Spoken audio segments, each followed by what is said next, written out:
I've been a key resource on numerous large integration projects. And in each one of those cases, I perform the role of architect for the program.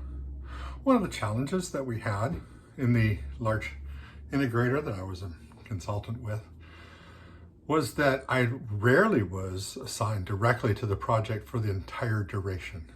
In one case, I was, and the client was willing to spend the amount of money it would take to have an architect fully assigned for the entire duration.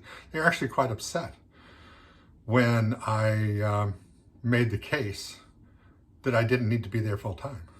They wanted to keep paying me full time, but it wasn't necessary. Architects do a lot of work in the early portions of the program, but after the program gets rolling, they basically supervise and oversee, and you really don't need a full-time person doing that work. With another case, in a very different client, I was helping to set up their architecture oversight program, and we would ask each of the large integrators. There was 3 different large integration projects in the company going on at the same time. We asked each one of the integrators to provide architectural diagrams for oversight, and 2 of them simply did not have an architect assigned to the program.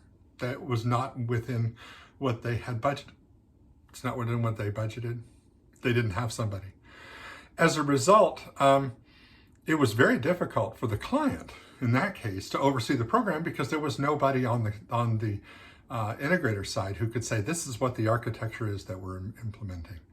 So this is an opportunity for you as a consulting integration company to hire me as a fractional architect in this case, a CTO resource, who can present the architecture that you are implementing and answer questions about it and work with your client to make sure that the architecture is correct, appropriate, is being implemented correctly, matches with their standards, can be leveraged and improved. In other words, a lot of the things that you already include in your bid process but need to be defended multiple times through the course of the program, that's what you need a fractional architect for.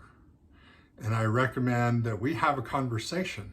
If you are a large integrator, you're pitching a large project and you need somebody for the duration, but you don't want to spend large sums of money or take a person who's highly effective and highly billable and put them on an oversight project, which they would find uncomfortable and would want to leave your company for.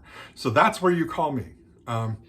It's useful to have a fractional architect, plus you get to make the case that there's no conflict of interest, because while I, of course, will defend your design, I'm not a member of your team, and so you can pitch to your client that you have a third party providing oversight who is also an expert in the technology. So think about it. Give me a call.